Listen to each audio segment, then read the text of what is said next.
para, qué cosa Dios creó para formar, que es yatzar, y qué cosa es darle forma a algo, que es la palabra asa, así como suena, evara, yatzar con Y y asa.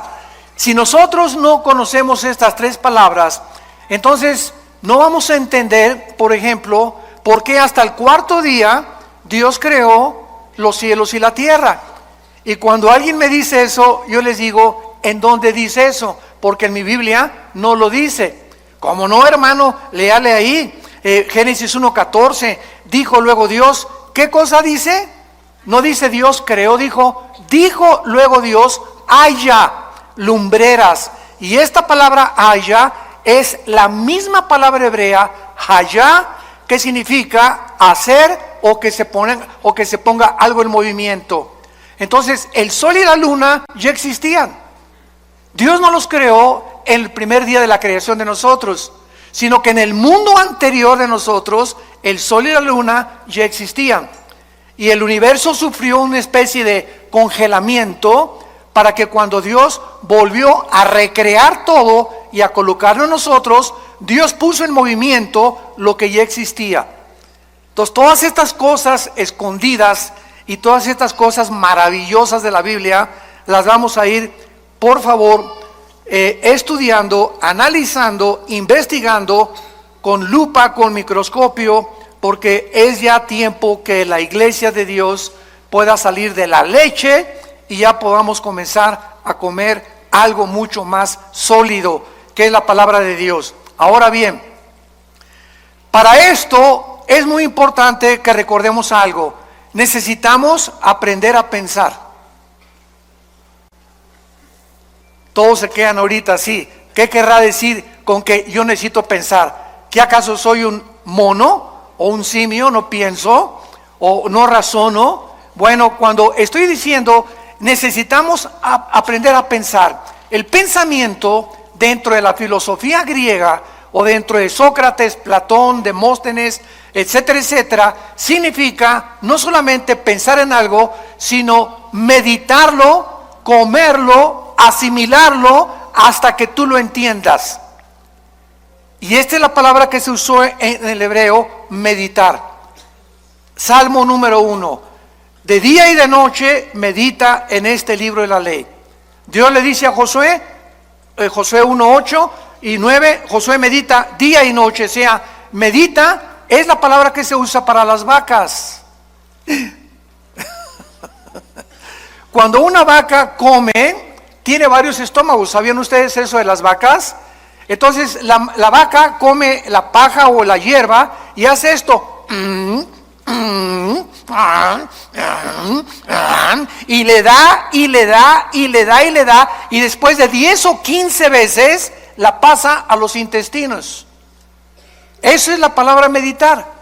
De tal manera amó Dios al mundo que dio a su Hijo, de tal manera, y comienzas, de tal manera, ¿de qué manera, Señor? Y ahí hay una pregunta, amó Dios al mundo, ¿nos amaste? ¿Qué significa el mundo? ¿Las personas o el planeta Tierra? Que dio a su Hijo unigénito, ¿qué significa que nos diste a tu Hijo? Y te vas analizando cada frase, la vas asimilando, vas pensando en ella, y de repente, eureka, como decían los griegos, lo entiendes, y comienzas a descubrir la iluminación que necesitamos de la palabra de Dios, que nos la da el Espíritu Santo.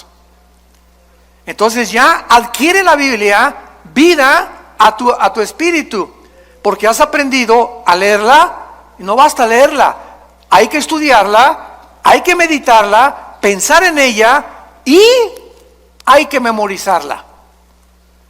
Yo no les pido a nadie que levante su mano en esta mañana, pero ¿cuántos de ustedes memorizan 2 o 4 versículos diarios?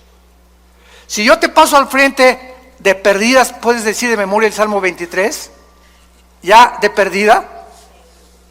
¿O podrías decir de memoria el Salmo 90? ¿O nada más Juan 3:16? Estoy hablándoles muy en serio, O sea, si el cristiano no memoriza la Biblia, no vas a poder expandir tus pensamientos ni tu comprensión de la voluntad de Dios. Tenemos que memorizarla todos los días. Ponte en en un papelito, Filipenses 1:6, estando persuadido que el que comenzó la obra la perfeccionará hasta el día de Cristo. Lo pones ahí en tu espejo, lo pones en tu carro, en lugar de venir con el celular ahí, lo pones en tu oficina, lo pones en tu computadora y estás pensando y repitiéndolo en la noche. Mi amor, por favor, pídeme que te repita tus versículos, y le estás dando y dando. Hermano, es que a mí no se me queda nada, porque nunca piensas. Yo no tengo memoria porque no la has practicado. Pero si no estás en un psiquiátrico, tienes memoria. Si no estás mal de la cabeza, tienes memoria. Y no se te quedan las cosas porque nunca lo has practicado. Es como un músculo la memoria. Tenemos que estar ejercitando, y vas a descubrir que podemos llegar a memorizar capítulos enteros, salmos enteros de la Biblia. Entonces, todo esto es lo que se llama, y lo que le dice Pablo a Timoteo en su segunda carta: esfuérzate en la gracia de Jesús. Necesitamos poner más de nosotros para poder comprender más la mente de Dios. Hace muchos años, en Job capítulo 38, versículo 4, Dios le hizo esta pregunta a Job. Ahora bien, si a la iglesia ni la Biblia traes, pues ya no queda más cosa, ¿verdad?, más que llorar. Porque ya venía a la iglesia sin la Biblia, pues ya entonces ya no hay manera de poder explicar nada. Job 38:4. Dios le hizo esta pregunta a Job hace muchos años. ¿Dónde estabas tú cuando yo fundaba la tierra? Házmelo saber si tienes inteligencia. En otras palabras, esta pregunta nadie la ha podido contestar. En el afán de poder nosotros, los seres humanos, tratar de descubrir el origen del universo, o cómo el hombre fue puesto por primera vez, qué fue primero, el hombre o la mujer, fue realmente una primer pareja la que comenzó en el planeta Tierra, y además hacia dónde se dirige el universo y nuestra vida. En este afán de descubrir las cosas, ¿qué hemos hecho? Muy bien, hemos utilizado dos medios: la ciencia. La palabra ciencia significa conocimiento humano, cuando es la ciencia secular. Entonces, a través de la ciencia, los científicos han inventado, han hipotetizado, han especulado, han filosofado, tratando de cómo comenzó todo, e inventaron una teoría. Por eso se llama teoría. ¿Cuál es esta teoría? Se le llama el Big Bang, o la gran explosión. El universo, dicen los científicos, que no tiene nada de ciencia en esto, porque no es científico, porque para que sea científico tiene que ser demostrado. Entonces, como no se puede demostrar por medios naturales ni en un tubo de ensayo cómo comenzó el universo, los científicos dicen que fue una explosión, y que de esa explosión se formaron los planetas, etcétera, etcétera. Pero sin embargo, en el siglo XX, cuando comenzaron a profundizar en la primera y la segunda ley de la termodinámica, ¿qué dice la primera y la segunda ley de la termodinámica en la física? Que nada se crea ni se destruye, y que todo está sufriendo un deterioro, una descomposición, todo se echa a perder. El carro le tienes que cambiar el aceite, tenemos que pintar los edificios, yo tengo que estar tomando vitaminas, haciendo ejercicio, nuestro cuerpo celularmente se está muriendo, el universo entero está sufriendo un desgaste. El Sol pierde millones de toneladas masa cada segundo. Las galaxias se están cada vez expandiendo y alejándose más y más y más unas de otras. Esto es lo que establece inexorablemente la primera y la segunda ley de la termodinámica. Muy bien, estas leyes están declarando que es imposible que el universo haya comenzado con una explosión. ¿Por qué? Porque al decir que si el universo comenzó con una explosión, y de la explosión surgió la materia, el tiempo y el espacio, estamos contradiciendo las mismas leyes de la física. Señores físicos y astrofísicos que nos acompañan y que nos escuchan a través de las redes sociales, ¿cómo puedes tú ser físico y astrofísico y contradecir, enseñarles a tus alumnos, venimos de una explosión y venimos de la nada, todo fue un accidente, y contradecir las leyes que te han enseñado que son la base de la misma física? Entonces, nada se crea del desorden al orden. Todo es al contrario.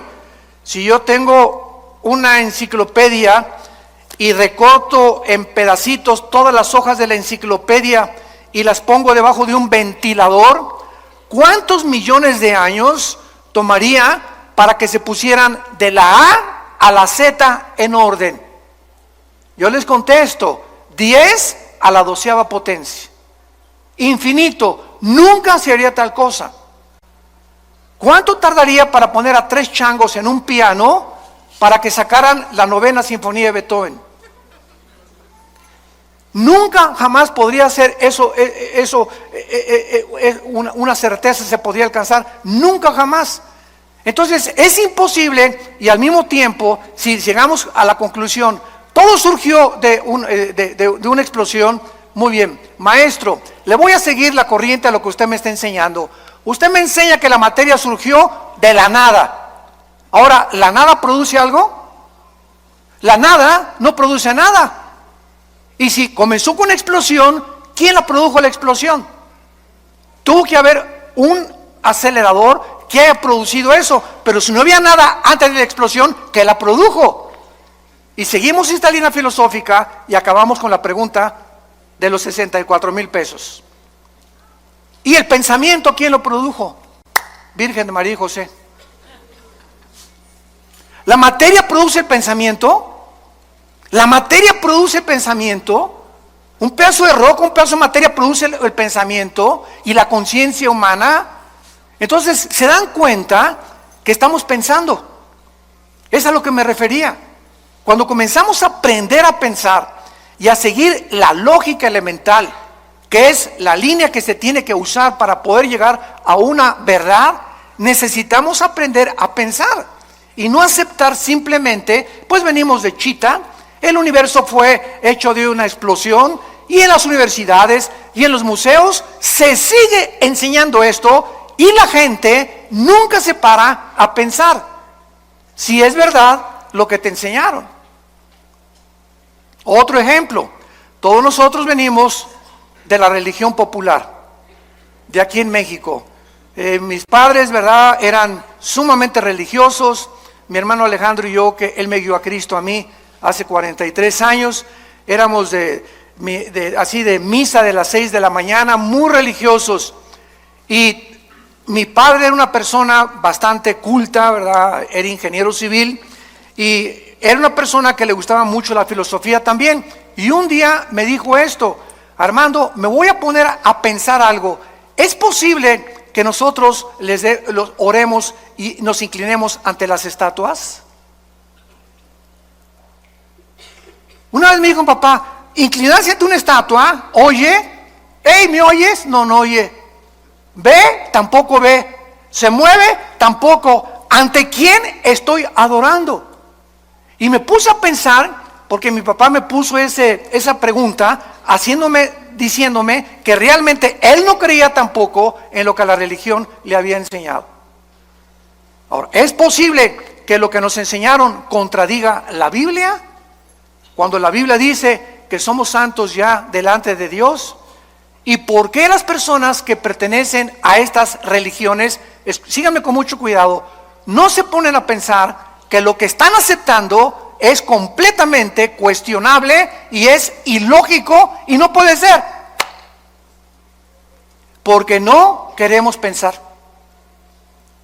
Y tenemos ya que llegar a un momento en que tenemos una capacidad impresionante aquí adentro, todos. No es de que naciste inteligente y que otros nacieron brutos.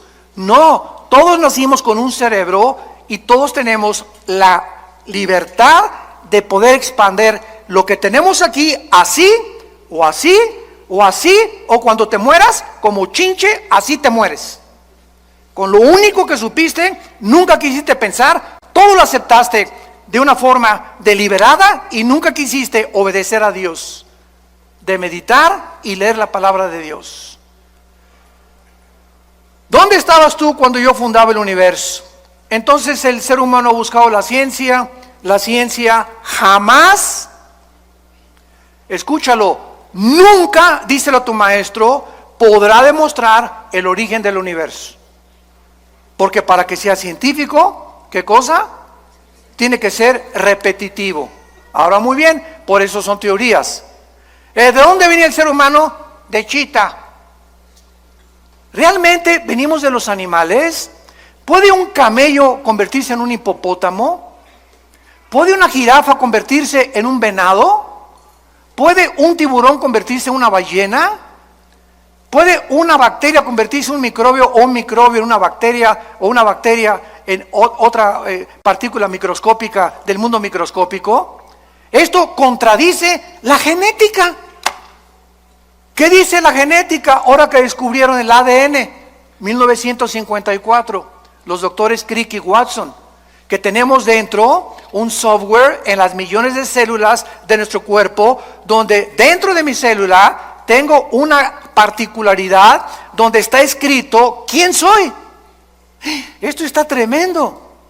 Dentro de nuestro cuerpo, en cada una de tus células, está escrito quién eres, cuántos años vas a vivir, qué color de ojos tienes, qué color de tu piel es, el color de tu cabello, la altura, la mancha de tu abuelita, las orejas de papalote de tu abuelo, el carácter emocional berrinchudo de tu mamá, etcétera, etcétera.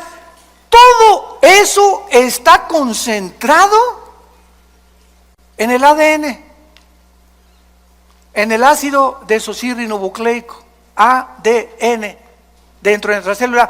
¿Quién puso esa información ahí? El ADN de un camello es diferente al ADN de un hipopótamo, de un tigre, de un perro, de una vaca, etcétera, etcétera. La biología y la genética impiden la mutación de una especie a otra especie. ¿De dónde inventan que venimos de los animales? Nunca se han puesto a pensar. Ya la biología, las leyes de la ciencia, de la física, contradicen la teoría de la evolución que te enseñan en la universidad. ¿Y por qué te la siguen enseñando? ¿Por qué esos maestros que te la enseñan no quieren pensar? ¿Y por qué no quieren pensar? Porque les falta honestidad intelectual. Porque si fueran honestos intelectualmente podrían decir, oye, la biología niega la evolución. Los aminoácidos, que son los ladrillos de la vida, han impedido, impiden e impedirán la evolución. La física impide la evolución. ¿Por qué? Porque no venimos de menos a más, vamos de más a menos. La genética impide la evolución por la construcción del ADN, que no se puede hacer una mutación de una especie a otra especie. Y como dijo Dion Teofilito, en mi tierra, y seguirán buscándolo. El famoso eslabón perdido. Entonces, cuando tu maestro se vuelva a levantar en la universidad y te diga, venimos de los animales, y Darwin realmente no se ha equivocado en su libro El origen de las especies, levántate y dile a tu maestro, deme usted una muestra de una mutación de una especie a otra especie, y voy a creer que venimos de chita.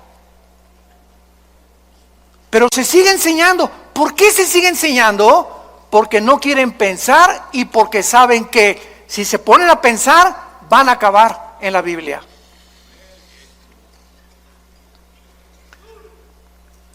De todas las teorías que existen en el mundo, no hay más que lo que nos han enseñado en la escuela, que venimos de una evolución accidental, fortuita, que venimos de los animales, y la otra explicación de dónde venimos está en la Biblia. No está en el Corán, ni en los Vedas, ni en el Tripitaka de los Budas, ni Mahatma Gandhi, ni de Confucio, en ningún otro libro sagrado, ningún otro libro de los billones de literatura que existen nos dicen de dónde venimos y quiénes somos más que la Biblia. Ahora, ¿de veras dice eso la Biblia? Es lo que vamos a ver. Y no solamente lo dice, sino que lo comprueba. Y conforme el mundo pasa y la ciencia evoluciona, la ciencia dice, y la Biblia tenía razón. Durante siglos se preguntó por qué José no se metía con María para que naciera Jesús. Se aceptó y la iglesia romana dijo, es un dogma de fe. Tienes que creer que Jesús no se metió con María porque es un dogma de fe, sin dar ninguna explicación. Sin embargo, en 1954, lo compartimos en el desayuno ayer, se descubre el ADN y se descubre que el ser humano está dividido en dos, hombres y mujeres, macho camacho y las reinas de la casa. Más nos vale. Ok, ¿qué determina que tú hayas nacido hombre? ¿Y qué determina que tú hayas nacido mujer? ¿Sabes qué determina que seamos hombres y que tú hayas nacido mujer? Nuestros cromosomas. Los cromosomas de la mujer son XX. El hombre tiene XY. El cromosoma Y no lo tiene la mujer, lo tiene el varón. En otras palabras, cuando mi papá se juntó con mi mamá, el cromosoma Y de mi papá ovuló el cromosoma X de mi mamá y nací macho camacho. Y si tú eres mujer, cuando tu papá tuvo relaciones con tu mamá, el cromosoma X del varón ovuló el cromosoma X de tu mamá y naciste mujer. Y hemos llegado a un siglo, el siglo XXI, donde se está discutiendo el género, con la famosa biología del transgénero, y decirles que si un niño se quiere vestir de mujer, que lo dejen, y si una niña se quiere jugar a los soldados, que la dejen y que se vista de soldado, cuando la misma biología es la que determina. Cerremos ya la Biblia, la biología determina quiénes somos. Entonces, si tú tienes, hazte un examen de sangre y tienes la Y, eres hombre. Nadie te va a cambiar y es imposible que te cambien tu masculinidad. Así te hizo Dios, así acéptalo. Y si tienes los dos X, eres mujer. Y nadie se atreva a cambiar tu feminidad con la cual Dios te creó como mujer. Hemos llegado a un grado de dioses, de decir, cambiemos a este hombre en mujer y esta mujer en hombre. Y llegar al grado que es el síntoma más grande de descomposición social, de poder llegar hasta el matrimonio, hombres con hombres, mujeres con mujeres.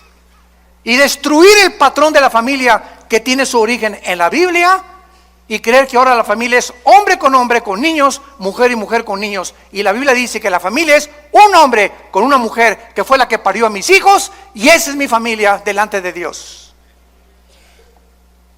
¿A qué grado hemos llegado por no pensar? Lo aceptamos todo y se está convirtiendo en normal. Ya se está aceptando como algo normal. Y ahí están en las bodas de hombres con hombres. Ay, mijito, que se casó con Pepe y Pepe con Carlitos. Que sean felices. ¿Cuál felices? Es una mentira. El 63% de las personas que se han querido cambiar el sexo en el transgénero, lo dicen los psiquiatras, se han suicidado.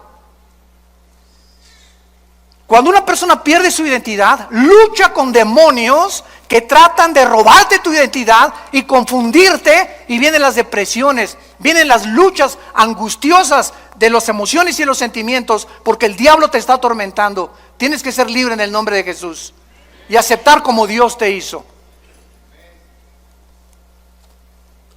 Nadie aplaude, pero que Dios los bendiga. A la palabra de Dios. Muy bien. Y por otro lado, en su afán de descubrir el origen de las cosas y del universo y nosotros, se ha recurrido a la ciencia y a la brujería, al ocultismo, a las limpias, a tratar de penetrar en el mundo del más allá, con espíritus, con contacto con los muertos, con contacto con los espíritus, porque no sabemos quiénes somos. ni a dónde se van los muertos, ni qué nos da la energía, ni qué nos da el poder. El hombre ha caído en la brujería desde los tiempos de Babilonia, en la Torre de Babel. La Biblia dice que la brujería, la astrología, la magia tuvieron su origen en Babilonia, que es la ciudad más nombrada después de Jerusalén en la Biblia. Comienza la Biblia en Génesis 10 con Babilonia y termina en Apocalipsis 17 y 18 con Babilonia otra vez, porque significa confusión. El hombre sin Dios está confundido y por eso hemos tomado caminos que la evolución, que la brujería, que el ocultismo, que voy a cargarme de energía en las pirámides de Teotihuacán, voy a consultar a los muertos con los mediums que me hagan limpias. Todas estas cosas son el fruto de la ignorancia de la Biblia. Jesús dijo: yo soy la luz, y bajó del mundo hace 2000 años para alumbrar nuestros ojos.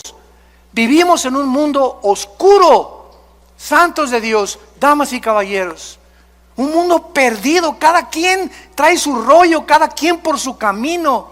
Ya los gobiernos no saben cuál gobierno, cuál ideología es la buena. Los economistas están perdidos, las religiones están perdidas, la filosofía está perdida. Ya no hay forma de relativismo, humanismo, hedonismo, etcétera, etcétera. El mundo sigue así, ¿por qué? Porque estamos en tinieblas. Y Jesús hace 2000 años vino a sacarnos de las tinieblas. Y te ofrecen esta mañana, y ustedes que nos escuchan, salir de esa oscuridad, que las vendas se te caigan, recobrar tu verdadera identidad y ser feliz con una vida en abundancia, que es la vida que Cristo nos vino a dar. Muy bien.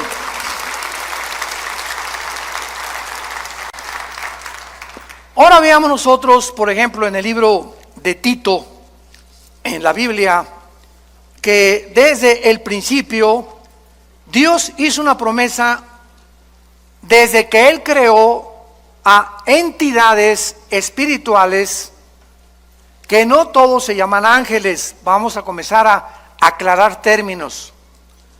La Biblia le ha llamado ángeles a los serafines, a los querubines y desde luego a los ángeles. La palabra malak, con M de mamá y K al final, malak, en el hebreo significa enviados o correos. Y la palabra angelus en el griego, que se tradujo ángeles, significa lo mismo, mensajeros. Entonces, Dios creó, lo vamos a ver, serafines que se encuentran arriba de Dios. Arriba, todos los días diciendo santo, santo, santo. Dios creó después a otras entidades espirituales que se llaman querubines. La palabra querubín significa los que arden en el hebreo, los que arden. Y acuérdense que cuando Dios diseñó el arca en el tabernáculo, puso 2 querubines, ¿se acuerdan? Inclinados con alas, 2 alas cada querubín, mirando hacia el propiciatorio, hacia donde la sangre, el sumo sacerdote, una vez al año la derramaba. ¿Por qué? Porque los querubines en la Biblia significan la protección de la santidad de Dios. Entonces, los querubines no son mandados al mundo ni al universo. Son criaturas que están cerca de Dios, pero los ángeles son las criaturas que Dios creó y que se parecen a nosotros. Los ángeles son igualitos a los seres humanos. Si se apareciera ahorita un ángel, no distinguirías si es un ángel o es un ser humano. Dice Hebreos 13:4 que muchas veces hemos hospedado gente que no nos hemos dado cuenta que son ángeles. Aun cuando en su verdadera esencia los ángeles son altos, ¿verdad?, luminosos y fortísimos. Uno solo mató en el Antiguo Testamento a más de 3000 filisteos. Entonces, los ángeles son los mensajeros de Dios. Las criaturas que Dios ha enviado desde donde Él habita hacia el mundo donde tú y yo vivimos. Y los ángeles, dice Hebreos capítulo 1, nos sirven a nosotros para cuidarnos, Salmo 90 también, a sus ángeles mandará ante ti que tu pie no tropiece en piedra, y son luminares que nos guardan y nos han guardado muchas veces de muchos accidentes y de muchas cosas que nos pudieron haber sucedido de no haber sido por su intervención invisible. Entonces, esto es muy importante entenderlo. Los querubines no son ángeles, los serafines no son ángeles, los ángeles son los mensajeros, los que han venido al mundo a cuidarnos y a observarnos las 24 horas. En Tito capítulo 1, versículo 1 y 2, vean ustedes que antes de que Dios creara a los ángeles, querubines y serafines, antes de cualquier cosa, dice así: Pablo, siervo de Dios y apóstol de Jesucristo, conforme a la fe de los escogidos de Dios y el conocimiento de la verdad que es según la piedad. Escucha, en la esperanza de la vida eterna, la cual Dios, que no miente, prometió desde antes de ¿cuándo? Antes de que nada fuera creado, Dios prometió que a las criaturas que Él iba a crear fueran eternas. Y todas las criaturas que Dios ha creado somos eternas. Tanto los ángeles caídos que van a ser condenados serán condenados, nosotros viviremos eternamente. Entonces es lo que se llama la vida eterna, que es la vida con Dios. Dios diseñó, planeó que todo lo que existiera fuera eterno porque Él es eterno. Entonces Dios le plació en su sabiduría crear la eternidad para que nosotros pudiéramos vivir en ella. Vean por ejemplo en Isaías capítulo 57 lo que la Biblia dice acerca de la personalidad y de la esencia de Dios. Isaías 57 versículo 15. Porque así dijo el alto y sublime, el que habita. ¿Dónde habita Dios? Ahorita explicamos qué es la eternidad. Ahí vamos a entrar ya. El que habita la eternidad y cuyo nombre es el Santo. Yo habito en la altura y la santidad, con el quebrantado y humilde de espíritu, para hacer vivir el espíritu de los humildes y vivificar el corazón de los quebrantados. Ahora sí, pongan mucha atención. Ya vamos a comenzar a aclarar muchas cosas. La eternidad, supongamos que está así, ¿verdad? En un espacio ilimitado, desde luego. Dios habita en la eternidad. La eternidad no hay tiempo. En la eternidad no hay pasado, no hay futuro. Cuando Jesús se revela a Moisés, Éxodo capítulo 3, le dice: yo soy el que soy. O sea, el que es, ¿verdad? Ahorita. Él es el Dios del presente. Yo sé que es difícil de entenderlo porque nosotros habitamos en 4 dimensiones donde hay pasado, presente y futuro, pero ahorita los fusibles no se les van a fundir. Entonces, la eternidad es donde Dios habita. Dios, entonces, cuando dice, en el principio Dios creó los cielos y la tierra, Dios creó abajo de la eternidad 3 cielos. El cielo donde Él habita, el cielo cósmico y el cielo atmosférico, segunda de Corintios capítulo 12, versículo del 1 al 3. Ahí Pablo menciona los 3 cielos. Entonces, estos 3 cielos no existían siempre, fueron creados abajo de la eternidad. Ahora, cuando Dios crea el tercer cielo, el segundo cielo y el tercer cielo, Dios crea unánimemente, junto con los 3 cielos, el tiempo, la materia y el espacio. Génesis 1:1. En el principio Dios creó. Cuando estamos hablando del principio, recuerden esto, no es el principio de nuestra creación.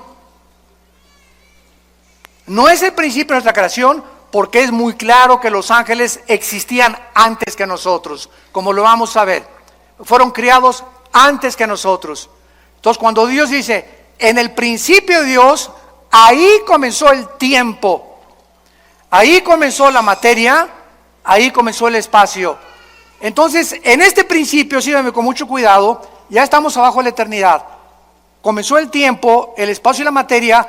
En este principio Dios creó los cielos y la tierra y los ángeles. Y cuando Jesús dice, en el principio era el verbo era con Dios y el verbo era Dios. Y primero de Juan 1 dice, lo que era desde el principio, lo que nuestras manos palparon y vieron tocante al verbo de vida, porque la vida fue manifestada. Juan 3 veces repite que este principio fue antes de nosotros. No es cuando nosotros fuimos creados. Nosotros fuimos creados después del principio, como lo vamos a ver en el versículo 2 del Génesis, que algo pasó en el principio, que Dios volvió a recrear la tierra, a crearnos a nosotros después de los ángeles, para ponernos arriba de los ángeles, gobernar a los ángeles, y la regamos. Y Satanás, Lucifer, volvió otra vez a ocupar el planeta Tierra y el universo, hasta que vino Jesús, le quitó el poder a Dios, Jesús a Lucifer, y el poder que tenía Lucifer nos los dio a nosotros los cristianos. Y mayor es el que está entre nosotros que el que está en el mundo. Entonces, Lucifer sigue teniendo el poder que perdimos nosotros con la caída de Adán y Eva, los primeros padres, pero que se volvió a recobrar con la muerte de Cristo, y nos entrega a nosotros Dios el Espíritu Santo, porque recibirán poder. Hechos 1:8. Vean que si no ponemos en orden todo, no entendemos el Nuevo Testamento. Ese poder es ¿para qué? Para que el que tiene control de nuestro planeta y del universo no se acerque a nosotros, ni a nuestros hijos, ni a tu trabajo, ni a tus finanzas, porque mucho mayor es el que está aquí adentro que todos los millones de demonios que pueda haber en tu casa.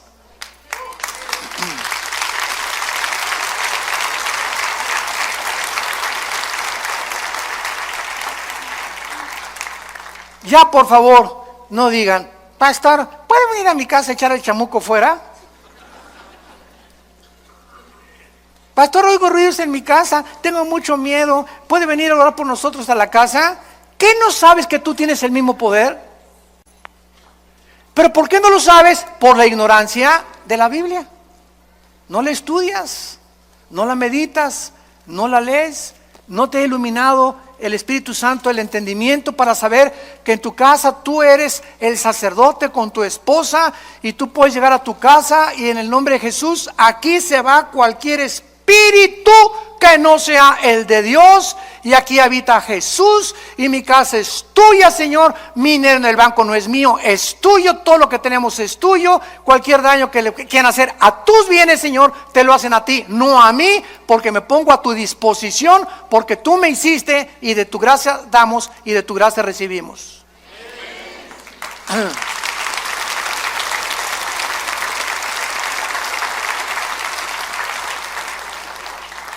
Dios pues diseña que nosotros entremos a la eternidad. Entonces, cuando Jesús dice en Juan 17:3, esta es la vida eterna, Él define la eternidad. ¿Qué es la vida eterna? Jesús nos lo explicó: conocer a Dios. Esta es la vida eterna, que te conozcan. Desde que te convertiste, ¿cuánto has conocido de Dios? ¿Cuánto sabes de su poder? ¿Cuánto sabes del propósito que tiene para tu vida?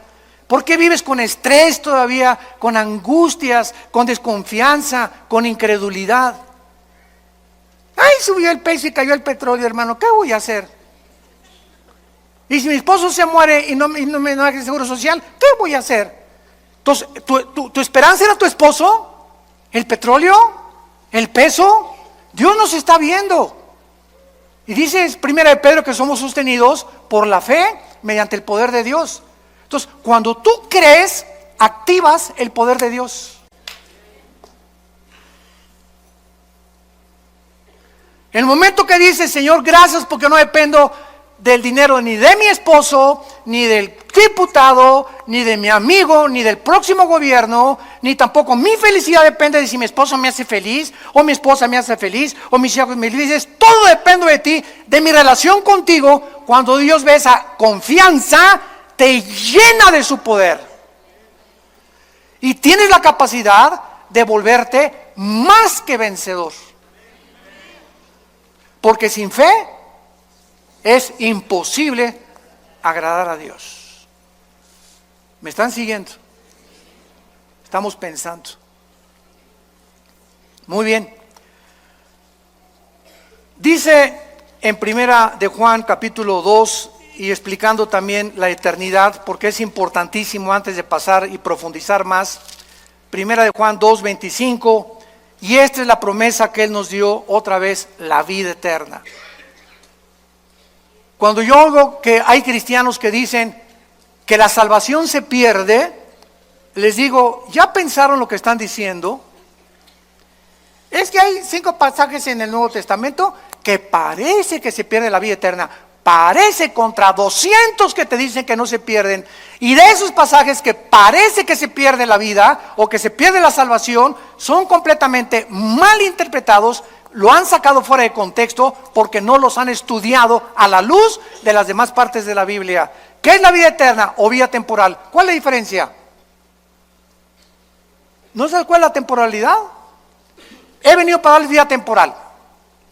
¿Eso dice la Biblia? No, ¿verdad? Nos viene a dar vida eterna. O sea, cuando un cristiano recibe al Espíritu Santo, en ese momento, dice Efesios capítulo 2, en ese momento entramos a la eternidad. Ya somos eternos. Por eso no vamos a morir espiritualmente jamás ya. Vamos a morir físicamente, nos van a enterrar, pero vamos a seguir viviendo. Tu pariente que se murió la semana pasada, no digas que se murió, pasó a mejor vida. Él sigue viviendo, seguimos viviendo. Esta es la esperanza que Dios nos ha traído, que esta vida no lo es todo. Vamos a seguir viviendo. Y tú lo tienes que creer. Y cuando tú lo crees, no hay nada que te pueda detener, porque para nosotros es ganancia la muerte. Entonces, esta eternidad entra a nuestra vida cuando recibimos a Cristo como nuestro Señor y Salvador. Ya estamos sentados, dice Efesios 2, con Cristo. Ya somos más que vencedores, Efesios 1:3.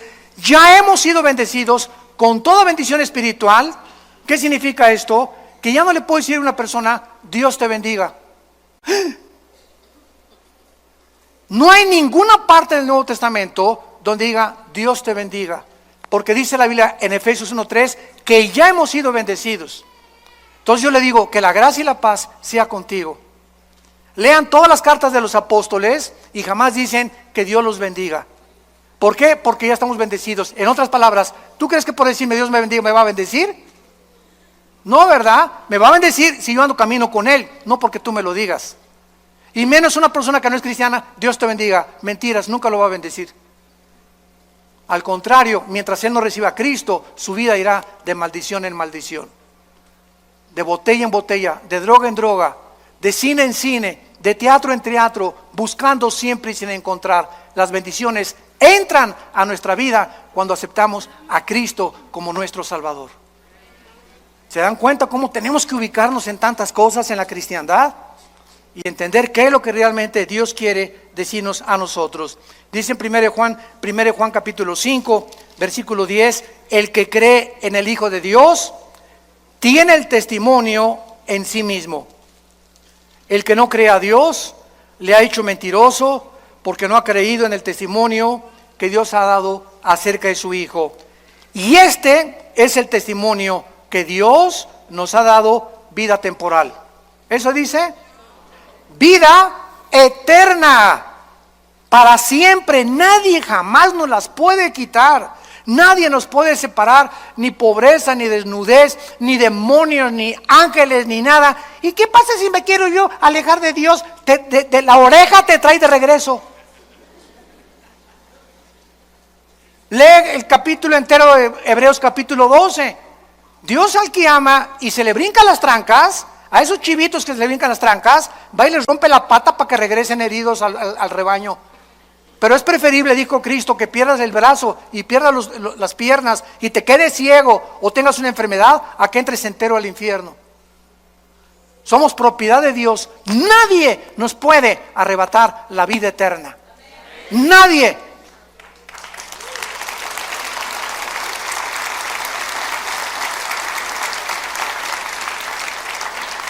Dios nos ha dado vida eterna y esta vida está en su Hijo. El que tiene al Hijo, tiene la vida. El que no tiene al Hijo, no tiene la vida. En otras palabras, tú puedes tener una religión, ser católico, bautista, venir aquí a Vida Nueva, carismático, nazareno, mormón, no me importa la religión que tengas. Si tú tienes una religión y no tienes al Hijo, no tienes más que una religión, no tienes la vida eterna. Para tener la vida eterna necesitamos que Jesús entre a nuestra vida. Es un regalo que Dios nos da, que le abras tu corazón y que lo recibas como tu Señor y como tu Salvador. Porque Él es el Hijo de Dios, el poseedor de la vida eterna. Y finalmente, regresamos a Génesis capítulo 1 y vemos nosotros que al abrir la Biblia, el Espíritu de Dios, lo primero que hace al abrir la Biblia es llevarnos a las primeras palabras que Dios consideró, porque son las primeras palabras de Dios. Dios consideró que era lo primero que tenía que decirnos, que toda la creación tuvo un principio, en el principio. El universo no es eterno, hubo un principio. La ciencia, gracias a Dios, el siglo XX lo reconoció por la segunda ley de la termodinámica, que es imposible que el universo haya sido eterno. Tiene que haber tenido un principio, como la Biblia lo establece y como las leyes de la física lo confirman también. Ahora bien, si el universo tuvo un principio y nosotros de ese principio nos alejamos cuando pecamos contra Dios, cuando tú recibes a Jesucristo, tu vida comienza a tener un principio. Comienzas otra vez a caminar con Dios. ¿Ya naciste de nuevo? ¿Ya tienes a Jesucristo como tu Señor y Salvador? Porque en el momento que tú lo haces, en el principio de mi vida, fue hace 43 años, mi vida antes de que yo fuera cristiano era un desastre. Pero cuando comencé con Cristo, comencé a caminar con Dios. Y a partir de ese momento, todas las bendiciones de Dios, el plan de Dios, la eternidad, lo comencé a comprender. Las vendas se nos caen de los ojos y comenzamos a ver la luz de Jesús. Ustedes son la luz, dijo Jesús en Mateo 5, así alumbre vuestra luz delante de los hombres. Dios te quiere salvar para que vayas con tu familia que está en la oscuridad, en el paganismo, en la idolatría, en las religiones. Somos la luz del mundo a tus amigos, en tu bufete de abogados, en tu consultorio médico, en tu taller de carpintería, en tu escuela, en tu secundaria. ¡Alumbra! Levanta la voz, no seamos cobardes. Dios no nos ha dado un espíritu de cobardía, sino de poder. ¿Qué importa lo que el mundo diga de nosotros? Caminemos con la bandera de la verdad, de la santidad y de la justicia y alumbremos este mundo que sigue en tinieblas. Te damos gracias, Señor, por tu palabra.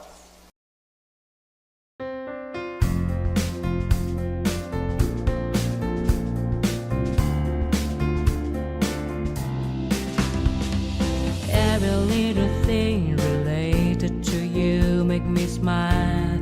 I know you are doing hard work to make things possible. I want to let you know that I am with you and I will be forever.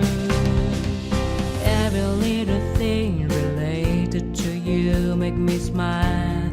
I know you are doing hard work to make things possible. I want to let you know that I am with